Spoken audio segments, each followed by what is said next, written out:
நண்பர்கள் அனைவருக்கும் வணக்கம். நம்மளுடைய டிஃபென்ஸ் மினிஸ்டர் ராஜ்நாத் சிங் அவர்கள் 4 நாள் அரசுமுறை பயணமாக அமெரிக்கா போயிருக்கிறார். அந்த விசிட் இன்னமும் முடியல. வெள்ளிக்கிழமை அவர் போனார். இப்பயும் அமெரிக்காவில் தான் அவர் முக்கியமான விஷயங்கள் சம்மந்தமாக பேச்சுவார்த்தை நடத்தி இருக்கிறார். நண்பர்களே, இப்போ நம்மளுடைய பிரைம் மினிஸ்டர் அமெரிக்கா போகிறாரு, இல்லை உக்ரைன் போகிறாரு அப்படின்னா அதெல்லாம் ஒரு முக்கியமான செய்தியாக வரும். பெரிய அளவுக்கு மீடியா கவரேஜ் இருக்கும். ஆனால் டிஃபென்ஸ் மினிஸ்டர் போயிருக்கிறது அந்தளவுக்கு ஒரு பெரிய விஷயமா பெருசாக மீடியா கவர் பண்ணல. யாரும் பெரிய அளவுக்கு அதை பற்றி பேசலை. ஆனால் இங்கே பேசுவதற்கு ஏராளமான விஷயங்கள் இருக்கின்றன. முக்கியமான ஒப்பந்தங்கள் கையெழுத்திட்டுருக்கிறாங்க. இதெல்லாம் கண்டிப்பாக கட்டாயம் நீங்கள் எல்லாம் தெரிஞ்சுக்கணும். சரி, விஷயத்துக்குள்ளே நான் வர்றேன். இந்த விசிட் அப்போ பார்த்துக்கிட்டிங்கன்னா நம்மளுடைய டிஃபென்ஸ் மினிஸ்டர் ஒரு முக்கியமான டீலை ஓகே பண்ணியிருக்கிறாரு. இப்போ அமெரிக்கா கிட்டத்தட்ட $54 மில்லியன் மதிப்பிலான ஹை ஆல்டிடியூட் சோனோபாய்ஸை இந்தியாவுக்கு சேல் பண்ண போகிறாங்க. அதற்கு அவங்க ஓகே சொல்லியிருக்கிறாங்க. அது என்ன ஹை ஆல்டிடியூட் சோனோபாய்ஸ்?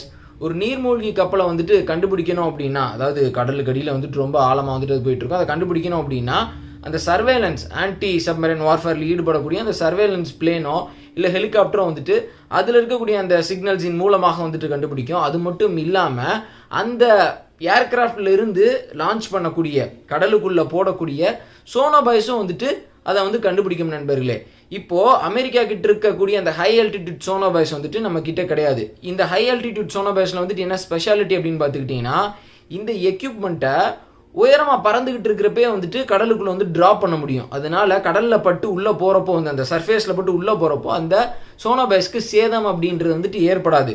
இல்லை அந்த ஹை ஆல்டிடியூட் சோனோபாய்ஸ் நம்ம கிட்ட இல்லைன்னு வச்சுக்கோங்களேன். நம்மள்ட்ட ஒரு ஆர்டினரியான சோனோபாய்ஸ் இப்போ இருக்குது அப்படின்னா அதை ரொம்ப தாழ்வாக கீழே இறங்கி தான் கடலுக்குள்ள டிராப் பண்ண முடியும்.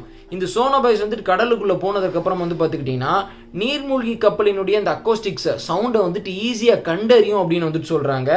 கமாண்ட் சென்டருக்கு ரொம்ப கிளியரான ஒரு சிக்னலை கொடுக்கும்.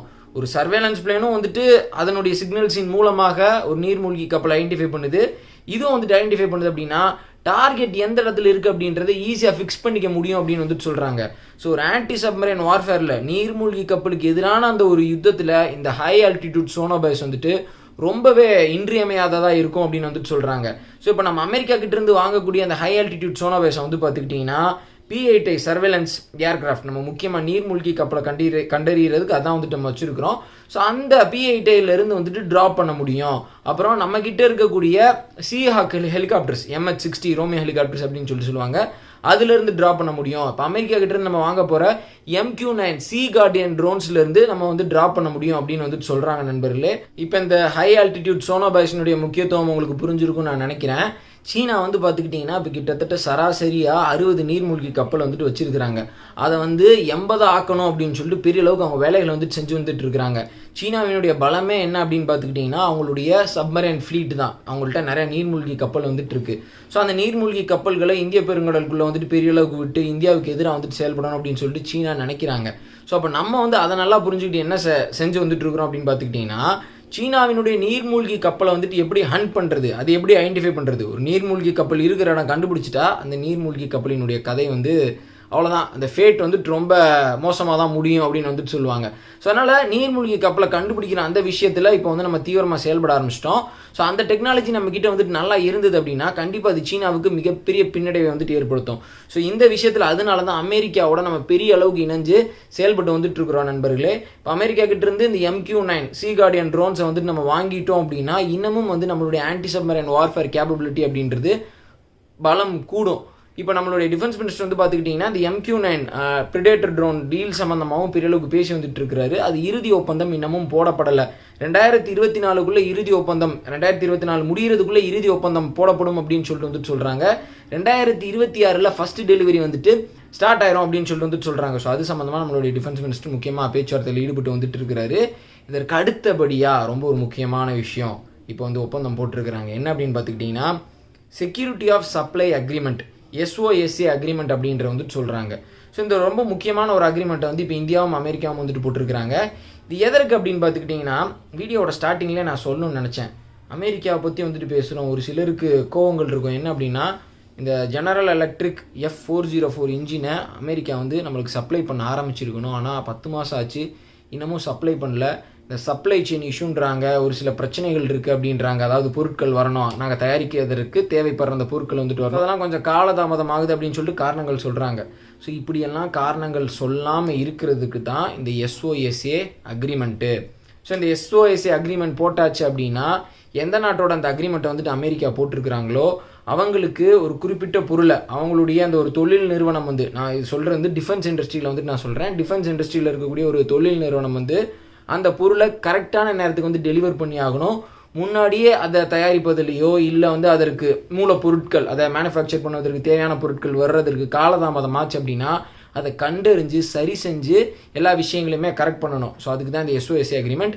இந்தியாவும் இந்த எஸ்ஓஎஸ்ஏ அக்ரிமெண்ட்டில் கட்டுப்படுறாங்க. இப்போ நம்ம வந்து அமெரிக்காவுக்கு ஏதாவது ஒரு டிஃபென்ஸ் குட்ஸை வந்துட்டு எக்ஸ்போர்ட் பண்ணுறோம் அப்படின்னா நம்மளும் அது வந்து கரெக்டான டயத்துக்கு வந்துட்டு போவதற்கு, அதில் மேனுஃபேக்சர் பண்ணுறதுல ஏதாவது பிரச்சனை அப்படின்னா முன்கூட்டி அதை சரி செய்வதற்கு வந்துட்டு நம்மளும் கடமைப்பட்டு இருக்கிறோம். ஸோ இது வந்து ஒரு மியூச்சுவல் அக்ரிமெண்ட் அப்படின்னே வந்துட்டு சொல்லலாம் நண்பர்களே. ஸோ இந்த அக்ரிமெண்ட்டின் மூலமாக இந்த டிஃபென்ஸ் குட்ஸ் பாதுகாப்பு உபகரணங்கள் வந்து பார்த்துக்கிட்டிங்கன்னா டைமுக்கு டெலிவர் பண்ணுவதற்கு வந்துட்டு வழிவகை செய்யப்படும். ஸோ இந்த டீலை வந்து ஏன் இதற்கு முன்னாடியே போடலை அப்படின்ற ஒரு கேள்வி வந்து என் மனசில் வந்துட்டு எழுந்தது. அதற்கு விடை வந்துட்டு தெரில. சரி, ஒரு வழியாக வந்து இப்போ இந்த அக்ரிமெண்ட்டை வந்துட்டு போட்டுட்டாங்கன்னு வச்சுக்கோங்களேன். இப்போ இந்த எஸ்ஓஎஸ்ஏ அக்ரிமெண்ட்டை வந்து பார்த்துக்கிட்டிங்கன்னா அமெரிக்கா இது வரைக்கும் 18 நாடுகளோட வந்துட்டு போட்டிருக்கிறாங்க. என்னென்ன நாடுகள் அப்படின்னு பார்த்துக்கிட்டிங்கன்னா Israel, Australia, Canada, south Korea, Japan, அப்புறம் வந்து ஐரோப்பாவில் இருக்கக்கூடிய 11 நாடுகள், அது எல்லாமே வந்து நேட்டோ மெம்பர் கண்ட்ரிஸ் தான். ஸோ அவங்களுடைய நேச நாடுகளோட அந்த அக்ரிமெண்ட் வந்துட்டு போட்டிருக்கிறாங்க. அதற்கடுத்து வந்து பார்த்துக்கிட்டிங்கன்னா இப்போ இந்தியாவோட அந்த அக்ரிமெண்ட் வந்துட்டு போட்டிருக்கிறாங்க. ஏற்கனவே 4 வருஷத்துக்கு முன்னாடி இந்தியாவும் அமெரிக்காவும் முக்கியமான ஒரு டிஃபென்ஸ் அக்ரிமெண்ட்டை வந்துட்டு ஒப்பந்தம் போட்டாங்க. ஒரு டிஃபென்ஸ் அக்ரிமெண்ட் வந்துட்டு கையெழுத்தாச்சு. அது என்ன அப்படின்னா பேசிக் எக்ஸ்சேஞ்ச் அண்ட் கோஆப்ரேஷன் அக்ரிமெண்ட், வரலாற்று சிறப்புமிக்க அக்ரிமெண்ட் அது. ஸோ அந்த அக்ரிமெண்ட் எதற்கு அப்படின்னு பார்த்துக்கிட்டிங்கன்னா எதிரிகள், அதாவது இந்த 2 நாடுகளுக்கும் மியூச்சுவலாக எதிராக செயல்படுறாங்கல்ல, ஸோ அவங்களுடைய அந்த ப்ரெசன்ஸ் எங்கே இருக்குது, அவங்களுடைய மிலிட்ரி வந்துட்டு எந்த இடத்துல மூவ் ஆகிட்டு இருக்கிறாங்க, அது சம்மந்தமான இன்ஃபர்மேஷனை ஷேர் பண்ணிக்கிறது தான் இந்த பேசிக் எக்ஸ்சேஞ்ச் அண்ட் கோஆப்ரேஷன் அக்ரிமெண்ட். மெயினாக சீனாவை மனசில் வச்சு கையெழுத்திடப்பட்ட அக்ரிமெண்ட் தான் இது. ஸோ இந்த அக்ரிமெண்ட்டின் படி வந்து பார்த்துக்கிட்டிங்கன்னா சேட்டிலைட் இமேஜஸின் மூலமாக வரக்கூடிய இன்ஃபர்மேஷன், அப்புறம் இன்னும் இந்த உளவு அமைப்பு, இந்த மாதிரி பல்வேறு ரீதியிலாக வரக்கூடிய அந்த இன்ஃபர்மேஷனை வச்சு எதிரிகளினுடைய ட்ரூப்ஸ் ப்ரெசன்ஸ் எந்த இடத்துல இருக்குது, அவங்களுடைய மூவ்மெண்ட் எந்த இடத்துல இருக்குது அப்படின்றத ஷேர் பண்ணிக்கிறதுக்கு இந்த அக்ரிமெண்ட் வந்து வழிவகை செய்யும். 2020 சீனாவினுடைய அந்த ட்ரூப்ஸ் ப்ரெசன்ஸை வந்துட்டு எந்த இடத்துல இருக்குது அப்படின்றத பெரிய அளவுக்கு ஐடென்டிஃபை பண்ணுவதற்கு அமெரிக்கா வந்து நம்மளுக்கு உதவியதாக கூறப்படுகிறது இந்த பிஇசிஐ அக்ரிமெண்ட்டின் மூலமாக நண்பர்களே. சரி, இப்போ அடுத்து வந்து பார்த்துக்கிட்டிங்கன்னா இன்னொரு அக்ரிமெண்ட் வந்து போட்டிருக்கிறாங்க. என்ன அப்படின்னா புரிந்துணர்வு ஒப்பந்தம் போட்டிருக்கிறாங்க. இந்தியாவில் அமெரிக்காவினுடைய லைசன் ஆஃபீஸர் வந்துட்டு இருப்பார், அமெரிக்காவில் இந்தியாவினுடைய ஒரு லைசன் ஆஃபீஸர் வந்துட்டு ஸ்டேஷன் செய்யப்படுவார். இந்த லைசன் ஆஃபீஸர் எதற்கு அப்படின்னா முக்கியமான விஷயங்கள் சம்பந்தமாக பேசுவதற்கு, அதை பற்றின இன்ஃபர்மேஷன் வந்து தெரிஞ்சுக்கிறதுக்கு, டிஃபென்ஸ் ரீதியிலாக வந்துட்டு நான் சொல்கிறேன். ஸோ அண்டர்ஸ்டாண்டிங் பெரிய அளவுக்கு வரணும், நிறைய இன்ஃபர்மேஷன் வந்துட்டு கிடைக்கணும் அப்படின்றதுக்காக வந்துட்டு 2 சைடில் இருந்தும் ஒரு ஆஃபீஸர் வந்துட்டு ஸ்டேஷன் பண்ண போகிறாங்க. இதுவும் ஒரு முக்கியமான முடிவு அப்படின்னு வந்துட்டு சொல்லலாம். இது மட்டும் இல்லாமல் நம்மளுடைய டிஃபென்ஸ் மினிஸ்டர் வந்து பார்த்துக்கிட்டிங்கன்னா அமெரிக்காவில் இருக்கக்கூடிய தொழில் நிறுவனங்களினுடைய தலைவர்களை, முக்கியமான தலைவர்களை ஒரு ரவுண்ட் டேபிள், ஒரு வட்ட மேசை கான்ஃபரன்ஸில் வந்துட்டு சந்தித்து பேசியிருக்கிறாரு. நிறையா முக்கியமான விஷயங்களை வந்து டிஸ்கஸ் பண்ணியிருக்கிறாரு. இந்த மாதிரி நீங்கள்லாம் இந்தியாவில் இன்வெஸ்ட் பண்ண வாங்க, இந்தியாவில் இருக்கக்கூடிய சுச்சுவேஷன் வந்துட்டு இப்போ மாறி வந்துட்டு இருக்கு, அங்கே வந்து எஃப்டிஐ வந்து பெரிய அளவுக்கு வரணும்னு சொல்லிட்டு நாங்கள் நிறைய வேலைகளை செஞ்சு வந்துட்டு இருக்கிறோம் அப்படின்னு அவங்ககிட்ட நல்லா வந்துட்டு பேசியிருக்கிறாரு. அமெரிக்காவினுடைய நேஷனல் செக்யூரிட்டி அட்வைசர் ஜேக் சுலிவான் கிட்டையும் வந்துட்டு முக்கியமான விஷயங்கள் சம்மந்தமாக டிஸ்கஸ் பண்ணியிருக்கிறாரு. இப்போது உலகத்தில் இருக்கக்கூடிய ஜியோ பொலிட்டிக்கல் சுச்சுவேஷன் எப்படி இருக்குது, என்ன நடந்து வந்துட்டு இருக்கு அப்படின்ற நிறையா விஷயங்களை அமெரிக்கா கிட்ட இருந்தும் வந்துட்டு அவர் கேட்டு தெரிஞ்சிருக்கிறாரு. உக்ரைன் ரஷ்யா பிரச்சனை சம்மந்தமாலாம் வந்துட்டு அவங்களுக்கு நிறையா தெரியும், அவங்களுடைய இன்டெலிஜென்ஸ் வந்துட்டு அங்கே பெரிய அளவுக்கு வந்துட்டு இருக்கு நண்பர்களே. அப்புறம் மிடில் ஈஸ்ட் பிரச்சனை, அந்த பீஸ் டீல் வந்துட்டு எப்படி போயிட்டு இருக்கு ஹமாஸ்க்கும் இஸ்ரேலுக்கும் இடையில, ஸோ இது சம்மந்தமாகவும் நிறைய விஷயங்கள் வந்துட்டு அவங்க டிஸ்கஸ் பண்ணியிருக்கலாம் நேஷனல் செக்யூரிட்டி அட்வைசர் கிட்ட. அதுதான் வந்துட்டு கண்டிப்பாக பேசுவாங்க. ஆப்வியஸ்லி நம்மளுடைய டிஃபென்ஸ் மினிஸ்டர் வந்துட்டு போன அன்னைக்கே அமெரிக்காவினுடைய டிஃபென்ஸ் செக்ரட்டரி லாய்ட் அஸ்டின் அவர்களையும் சந்தித்து முக்கியமான விஷயங்கள் சம்மந்தமாக வந்துட்டு பேசினார். இண்டோ பசிபிக்கில் 2 நாடுகளினுடைய ட்ரூப்ஸ் வந்துட்டு எந்த அளவுக்கு இணைஞ்சு செயல்படணும், நேவி வந்து எந்த அளவுக்கு வந்துட்டு இணைஞ்சு செயல்படணும் அப்படின்ற சம்மந்தமாலாம் முக்கியமாக டிஸ்கஸ் செய்யப்பட்டது நண்பர்களே. ஸோ இந்த விசிட் நம்மளுடைய டிஃபென்ஸ் மினிஸ்டர் அமெரிக்காவுக்கு போனது ஒரு மிகப்பெரிய முக்கியத்துவம் வாய்ந்த ஒரு அரசுமுறை பயணம் அப்படின்னே வந்துட்டு சொல்லலாம். இதை பற்றி இன்னும் பேசுவதற்கு நிறையா இருக்குது, ஆழமாக பேசணும் அப்படின்னா இதை பற்றி பேசிகிட்டே போகலாம். இந்தியா வந்து பார்த்துக்கிட்டிங்கன்னா அமெரிக்காவோட டிஃபென்ஸ் பார்ட்னர்ஷிப்பை பெரிய அளவுக்கு வளர்த்துக்க ஆரம்பிச்சுட்டாங்க. 2023 வந்துட்டு இந்தியாவும் அமெரிக்காவும் வந்து பார்த்துக்கிட்டிங்கன்னா ஒரு நியூ ரோட் மேப் வந்துட்டு கொண்டு வர்றாங்க.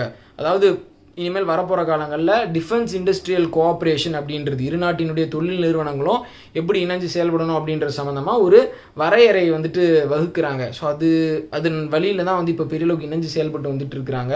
ஒரு சிலருக்கு பிடிக்குதோ இல்லையோ, நம்மளுக்கும் அமெரிக்காவுக்கும் இடையில் இருக்கக்கூடிய அந்த பாதுகாப்பு ரீதியிலான உறவு அப்படின்றது ஒரு உச்சத்தை தொற்றுச்சு அப்படின்னே வந்துட்டு சொல்லலாம். குறிப்பாக இந்த ஜெனரல் எலக்ட்ரிக் நிறுவனத்தோட நம்ம ஹச்ஏஎல் போட்டிருக்கக்கூடிய அந்த ஒரு டீலில் வந்து பார்த்துக்கிட்டிங்கன்னா இந்த F414 இன்ஜினை வந்து நம்ம இந்தியாவில் தயாரிக்க போகிறோம் ட்ரான்ஸ்ஃபர் ஆஃப் டெக்னாலஜியின் மூலமாக. அதில் கிட்டத்தட்ட 11 டெக்னாலஜி, புதிய டெக்னாலஜி, நம்ம இதுவரை கண்டிராத டெக்னாலஜியை வந்துட்டு நம்ம இங்கே யூஸ் பண்ண போகிறோம். நம்மளுக்கு ஒரு புது ஸ்கில்லு, ஒரு டெக்னாலஜி வந்துட்டு அறிமுகமாக போகுது. அடுத்த கட்டத்தை நோக்கி வந்துட்டு நம்ம போய்கிட்டு இருக்கிறோம். இந்த F414 இன்ஜினை தான் வந்து பார்த்துக்கிட்டிங்கன்னா நம்மளுடைய 5th generation fighter jet program AMCLையும் முதல் 2 ஸ்குவாட்ரனில் இந்த இன்ஜினை தான் வந்துட்டு நம்ம பொருத்துவோம் அப்படின்ற மாதிரிலாம் வந்துட்டு சொல்லியிருக்கிறாங்க. ஸோ அதனால் அமெரிக்கா இந்தியா உறவு, பாதுகாப்பு உறவு அப்படின்றது ரொம்ப ஒரு முக்கியத்துவம் வாய்ந்த இடத்துல வந்துட்டு இப்போ போய் உட்காந்துருச்சு. ஸோ உங்களுடைய கருத்துக்களை மறக்காமல் கமெண்ட் செக்ஷனில் சொல்லுங்கள். இந்த முக்கியமான விஷயத்தை மறக்காமல் உங்களுடைய நண்பர்களுக்கு ஷேர் பண்ணுங்கள். என்னென்ன ஒப்பந்தங்கள் நம்ம அமெரிக்கா கிட்ட இப்போ ரீசெண்டாக போட்டிருக்கிறோம் அப்படின்றத அவங்க தெரிஞ்சுக்கிட்டோம். ஏன்னா 3-4 வருஷத்துக்கு அப்புறம் வந்துட்டு இதை பற்றி வந்துட்டு நிறைய பேர் படிப்பாங்க. BECA அக்ரிமெண்ட்டை வந்துட்டு இந்தியா 4 வருஷத்துக்கு முன்னாடி அமெரிக்கா கிட்ட வந்துட்டு போட்டாங்கல்ல, அது ரொம்ப ஒரு முக்கியமான அக்ரிமெண்ட்ப்பா அப்படின்னு சொல்லிட்டு இன்ன வரைக்கும் நிறைய பேர் வந்து அதை கூகுள் பண்ணி வந்துட்டு பார்த்துட்டு இருக்காங்க. இப்போ இந்த நேரத்தில் இந்தியா அமெரிக்கா கிட்ட போட்டிருக்கக்கூடிய அந்த SOSA அக்ரிமெண்ட் அப்படின்றது வரலாற்று சிறப்பு மிக்க ஒரு அக்ரிமெண்ட்டாக வந்துட்டு மாறும். நண்பர்களே, வீடியோ பார்த்தமைக்கு ரொம்ப நன்றி. மறக்காம சேனலை சப்ஸ்கிரைப் பண்ணல அப்படின்னா சப்ஸ்கிரைப் பண்ணி பெல் ஐக்கானை கிளிக் பண்ணிக்கோங்க. ஜெய்ஹிந்த்.